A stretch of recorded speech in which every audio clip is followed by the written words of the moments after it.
Kitab Hakim-Hakim.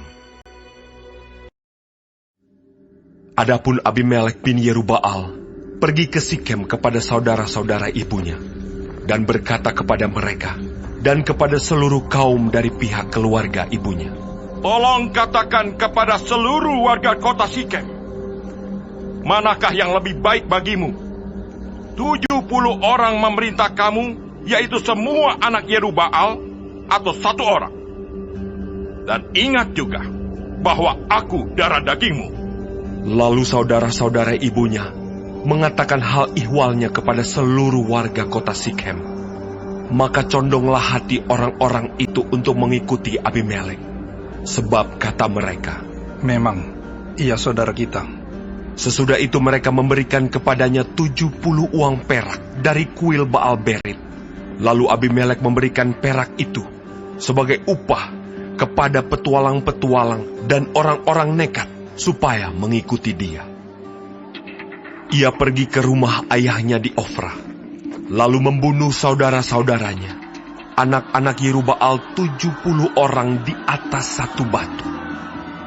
Tetapi Yotam anak bungsu Yerubbaal tinggal hidup, karena ia menyembunyikan diri. Kemudian berkumpullah seluruh warga kota Sikem dan seluruh Bet Milo. Mereka pergi menobatkan Abimelek menjadi raja dekat pohon Tarbantin di tugu peringatan yang di Sikem. Setelah hal itu dikabarkan kepada Yotam, pergilah ia ke gunung Gerizim dan berdiri di atasnya. Lalu berserulah ia dengan suara nyaring kepada mereka, "Dengarkanlah aku, kamu warga kota Sikem. Maka Allah akan mendengarkan kamu juga. Sekali peristiwa, pohon-pohon pergi mengurapi yang akan menjadi raja atas mereka. Kata mereka kepada pohon zaitun, 'Jadilah raja atas kami.' Tetapi jawab pohon zaitun itu kepada mereka, 'Masakan aku meninggalkan minyakku yang dipakai untuk menghormati Allah dan manusia, dan pergi melayang di atas pohon-pohon?' Lalu kata pohon-pohon itu kepada pohon ara, 'Marilah, jadilah raja atas kami.' Tetapi jawab pohon ara itu kepada mereka, 'Masakan aku meninggalkan manisanku dan buah-buahku yang baik, dan pergi melayang di atas pohon-pohon?' Lalu kata pohon-pohon itu kepada pohon anggur, 'Marilah, jadilah raja atas kami.'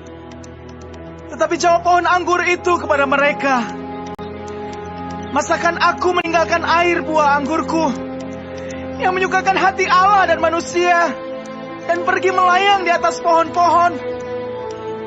Lalu kata pohon itu kepada semak duri, 'Marilah, jadilah raja atas kami.' Jawab semak duri itu kepada pohon-pohon itu, 'Jika kamu sungguh-sungguh mau mengurapi aku menjadi raja atas kamu, datanglah berlindung di bawah naunganku. Tetapi jika tidak, biarlah api keluar dari semak duri dan memakan habis pohon-pohon aras yang di gunung Libanon. Maka sekarang, jika kamu berlaku setia dan tulus ikhlas dengan membuat Abimelek menjadi raja, dan jika kamu berbuat yang baik kepada Yerubbaal dan kepada keturunannya, dan jika kamu membalaskan kepadanya seimbang dengan jasanya, bukankah ayahku telah berperang membela kamu dan menyambung nyawanya, dan telah melepaskan kamu dari tangan orang Midian? Padahal kamu sekarang memberontak terhadap keturunan ayahku dan membunuh anak-anaknya, 70 orang banyaknya, di atas satu batu, serta membuat Abimelek, anak seorang budaknya perempuan, menjadi raja atas warga kota Sikem, karena ia saudaramu. Jadi jika kamu pada hari ini berlaku setia dan tulus ikhlas kepada Yerubbaal dan keturunannya, maka silakanlah kamu bersukacita atas Abimelek, dan silakanlah ia bersukacita atas kamu. Tetapi jika tidak demikian, maka biarlah api keluar daripada Abimelek dan memakan habis warga kota Sikem dan juga Bet Milo. Dan biarlah api keluar daripada warga kota Sikem dan juga dari Bet Milo dan memakan habis Abimelek. Kemudian larilah Yotam. Ia melarikan diri ke Beer dan tinggal di sana karena takut kepada Abimelek, saudaranya itu. Setelah 3 tahun lamanya Abimelek memerintah atas orang Israel, maka Allah membangkitkan semangat jahat di antara Abimelek dan warga kota Sikem, sehingga warga kota Sikem itu menjadi tidak setia kepada Abimelek, supaya kekerasan terhadap ke-70 anak Yerubbaal dibalaskan, dan darah mereka ditimpakan kepada Abimelek, saudara mereka yang telah membunuh mereka, dan kepada warga kota Sikem yang membantu dia membunuh saudara-saudaranya itu. Sebab warga kota Sikem itu menempatkan orang untuk menghadang dia di puncak gunung dan merampas setiap orang yang melewati mereka melalui jalan itu. Hal itu dikabarkan kepada Abimelek. Sementara itu Gaal bin Ebed beserta saudara-saudaranya telah datang dan pindah ke kota Sikem. Warga kota Sikem percaya kepadanya. Jadi pergilah mereka ke ladang. Mereka mengumpulkan hasil kebun anggur mereka dan mengirik memerasnya, lalu mengadakan perayaan. Mereka masuk ke kuil Allah mereka dan makan minum sambil mengutuki Abimelek. Berkatalah Gaal bin Ebed, Siapa itu Abimelek? Dan siapa kita orang Sikem? Maka kita menjadi hambanya. Bukankah anak Yerubbaal dan Sebul wakilnya menjadi hamba orang-orang Hemor, ayah Sikem? Jadi mengapakah kita menjadi hambanya? Sekiranya orang-orang kota ini ada di dalam tanganku, maka tentulah aku mengenyahkan Abimelek. Lalu berkatalah ia ke arah Abimelek, Perkuatlah tentaramu dan majulah. Ketika Zebul, penguasa kota itu mendengar perkataan Gaal bin Ebed, bangkitlah amarahnya. Ia mengirim utusan kepada Abimelek di Aruma dengan pesan, Gaal bin Ebed dan saudara-saudaranya telah datang ke Sikem, dan ketahuilah, mereka menghasut kota itu melawan engkau. Oleh sebab itu, berangkatlah pada waktu malam, engkau dan rakyat yang bersama-sama dengan engkau itu, dan adakanlah penghadangan di padang.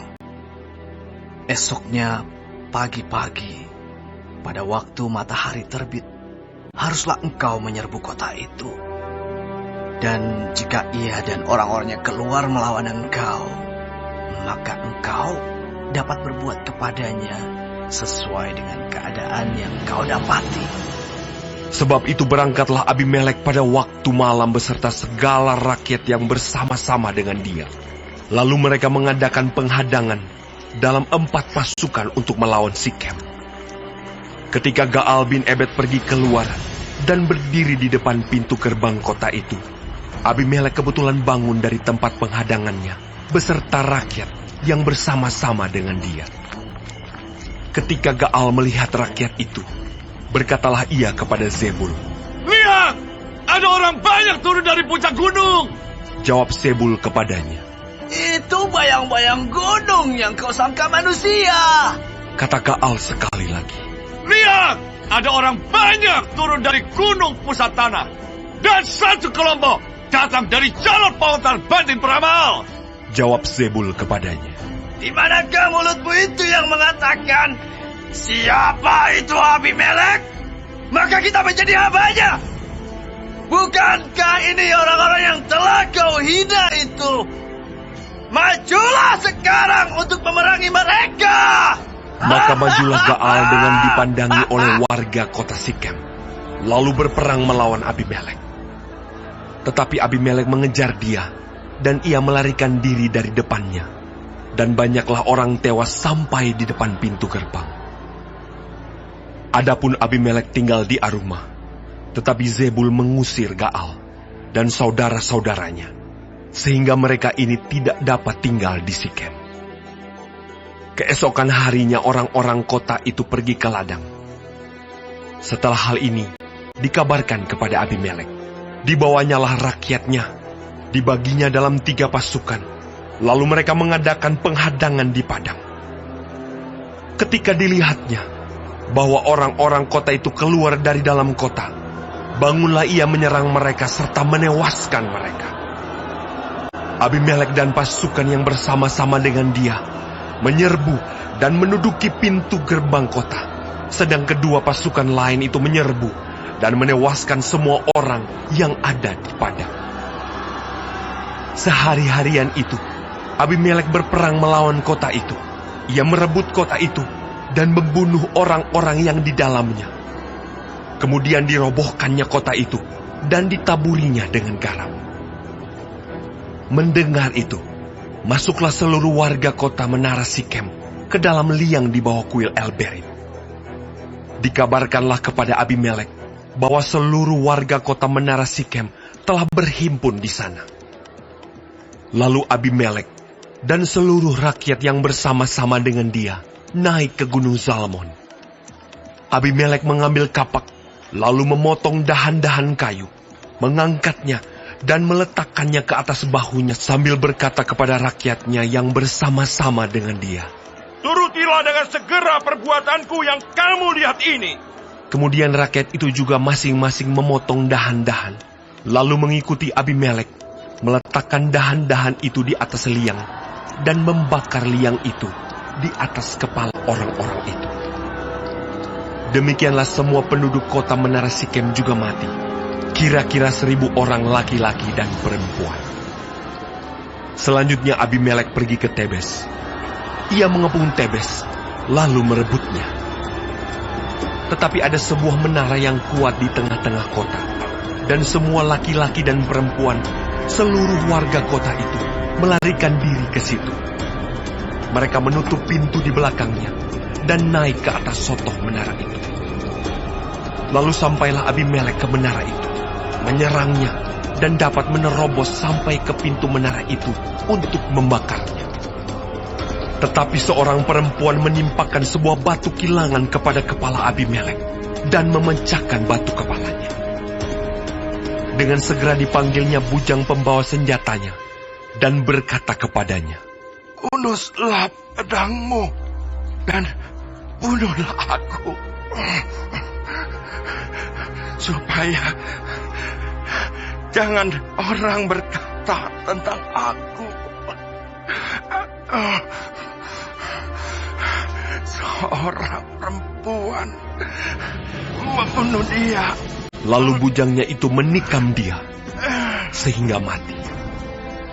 Setelah dilihat oleh orang Israel bahwa Abimelek telah mati, pergilah mereka masing-masing ke tempat kediamannya.